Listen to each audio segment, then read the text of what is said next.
Let's discuss harmonic oscillator. We learned from our classical mechanics that in case of harmonic oscillator, the potential looks like half kx square or half m omega square x square, where k is the force constant. M is the mass of the system. Classically, omega is the circular frequency. Here in harmonic oscillator, for the treatment in quantum mechanics, the potential looks like the same. It is always half kx square. And as it is one dimensional harmonic oscillator, I am considering for the time being. Later I will consider the example of 3D harmonic oscillator. So the potential is depending solely explicitly on x, and the dependence on x is x square, which is denoted by equation 3. This is general potential. If we concentrate around the equilibrium point, why this is equilibrium point? Because at this point, if the particle resides here, so for this position the potential energy is minimum. And we know from our knowledge of classical physics that every system wants to stay in a minimum potential energy configuration, which is called the equilibrium state of the system.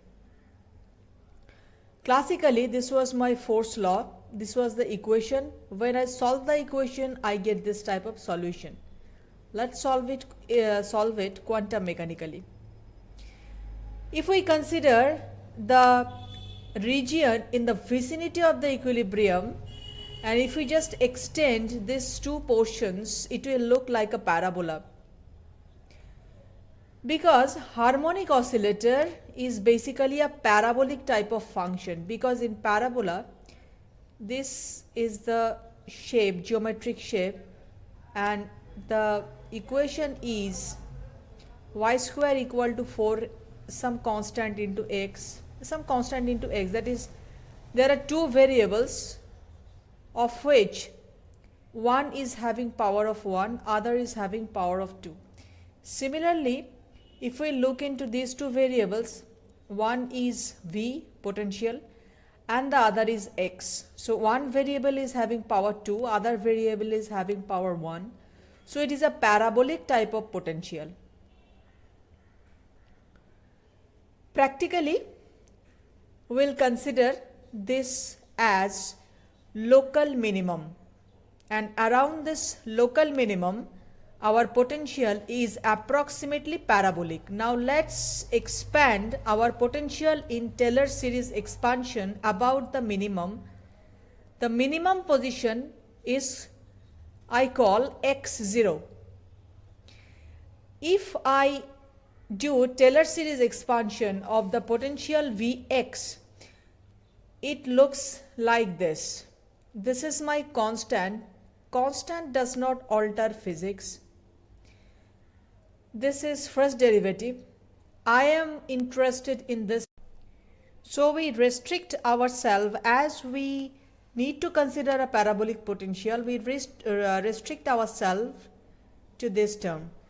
This is double derivative of the potential about x0. x0 is the equilibrium position.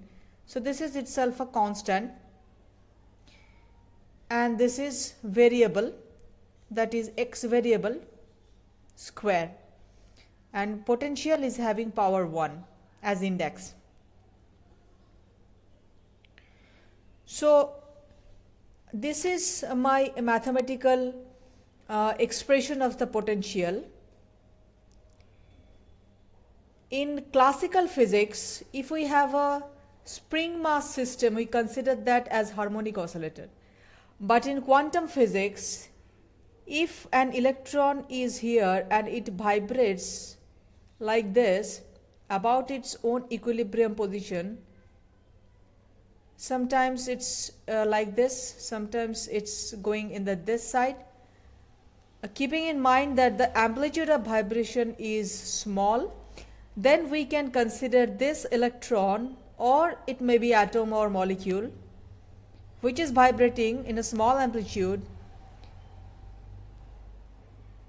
about its equilibrium position, and this can be considered as harmonic oscillator.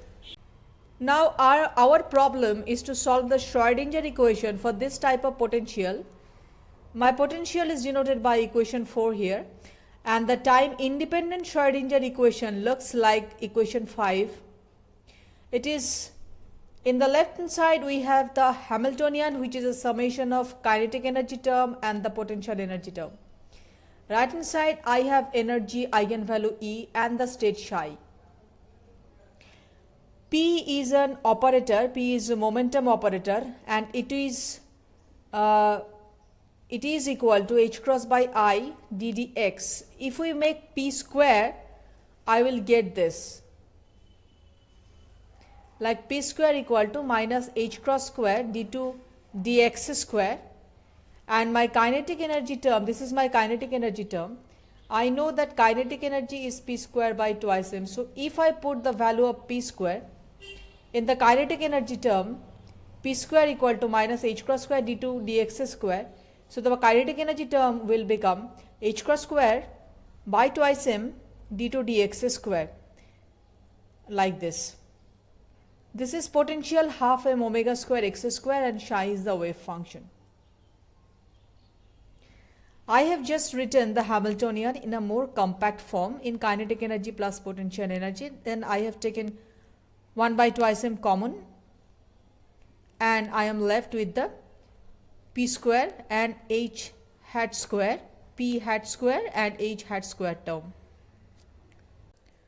Let's pause here to give a comparison between classical mechanics and quantum mechanics. What we did in classical mechanics, when we wrote the Hamiltonian is nothing but the kinetic energy term and the potential energy term, and P and X, these are variable. So Hamiltonian represents the total energy. Here in quantum mechanics, the Hamiltonian remains the same, except the variables are now operators. Suppose P is the variable, now P becomes P operator, momentum operator. X is position variable, X is now denoted by X hat, that is position operator. And Hamiltonian is an operator itself, so it should be written like H hat. Now Hamiltonian gives the total energy of the system, and classically this energy is continuous, and any positive value of energy is admissible, is acceptable, because energy cannot have negative values. Here in quantum mechanics, energy values are discrete, that is the basis of quantum mechanics, that is the momentum values are quantized, energy values are quantized. Unless otherwise, the atom structure, atomic structure would not exist in nature. I have told it why the energy should be quantized in my previous videos, like why the name of the video is why we need quantum mechanics.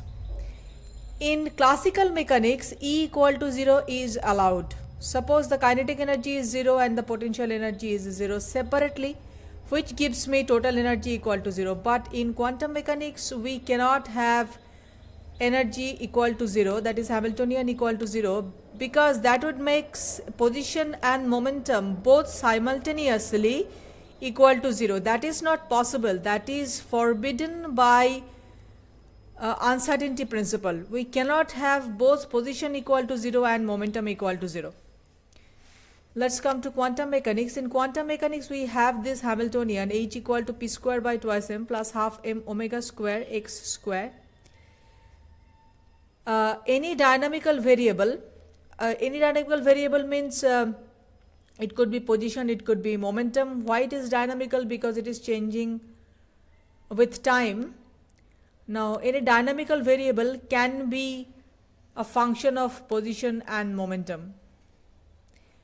We will calculate the eigenvalues of H Hamiltonian, which will give me the energy of the system.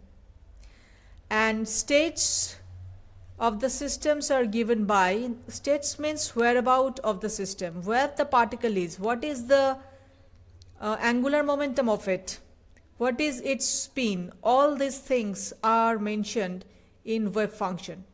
and these wave functions are called the eigenvectors. In this case, this is eigenvector correspond to H Hamiltonian operator, and these eigenvectors when operated by this Hamiltonian will give me energy eigenvalue.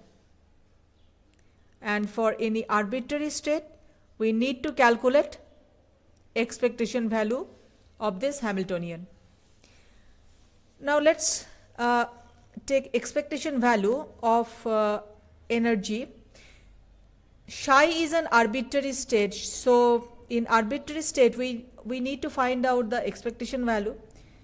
Now this is the definition of expectation value, which will give me the energy value. H means p square by twice m plus half m omega square x hat square. This is the definition of this Hamiltonian.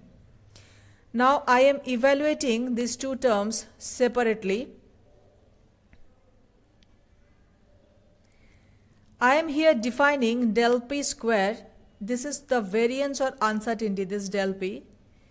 This del p square is defined as expectation value of p square minus expectation value of p and then whole square of it.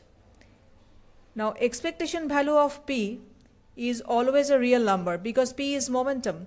Momentum cannot be complex. So expectation value of p is a real number. When I make a square of it, again we get a real number. Now this thing, the thing in the left hand side must be less than or equal to the expectation value of p square. If this is equal to 0, the second term equal to 0, the equality sign holds. Similarly, if we define the uncertainty square, that is the variance square of the position, this is the definition, and this should be less than equal to expectation value of the square itself, because I am subtracting this term from the expectation value of square, and if this is equal to 0, the equality sign holds. As p and x, momentum and position, both are Hermitian operators, they give us some real numbers. So from this inequality sign, I will get that energy value should be greater or equal to this thing. Uncertainty principle tells us that the product of delta x and delta px is greater than equal to h cross by 2. Squaring both sides, I am getting this. So del p square must be greater equal to h cross square by 4, 1 by del x square.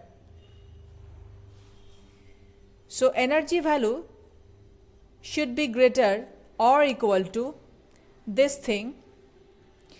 And if we replace del p square with the del x square, I will get this. Let's do some algebra here. Here I have taken 1 by 4 h cross omega common, and inside the parenthesis I am left with the two terms. I am taking this first term as z and the second term is 1 by z for quite obvious reasons. So energy term becomes 1 by 4 h cross omega z plus 1 by z. This is greater than equal to 0. Energy cannot be negative. If we want to find out the minimum value of energy, because energy cannot be 0 in quantum mechanics, so there must be some minimum value, and if I want to find out that minimum value, we need to find out the minimum value of z plus 1 by z, because the other term, which is 1 by 4 h cross omega, that is a constant. So let's take fz equal to z plus 1 by z. In order to calculate the minimum value of z plus 1 by z, that is fz, first I need to make the first derivative of this function, because for minima or maxima both, the first derivative of any function should be equal to 0. And if I make the first derivative equal to 0, that will give me z equal to plus minus 1. Z is having two values, plus 1 and minus 1, but one is physically admissible, other is not. Let's see that. Now for minima, double derivative of a function must be positive, so I have written d2 dz square of f is positive, that is greater than 0, which gives me 1 by z cube greater than 0. Now I am taking z equal to plus 1, because if I take z equal to minus 1, this thing will not satisfy, because z equal to minus 1 will give me this minus 1, and minus 1 cannot be greater than 0. So I am taking z equal to plus 1 only, and if I put z equal to plus 1, my function fz becomes 2, and in the energy expression I have 1/4 of h cross omega. Then fz was there, fz is 2, so minimum value of energy is half h cross omega. This is the minimum or lowest value of energy of harmonic oscillator in quantum mechanics. For classical mechanics this is 0, but uncertainty principle restricts us to have E equal to 0, and this is minimum value for harmonic oscillator, which correspond to the ground state of the system.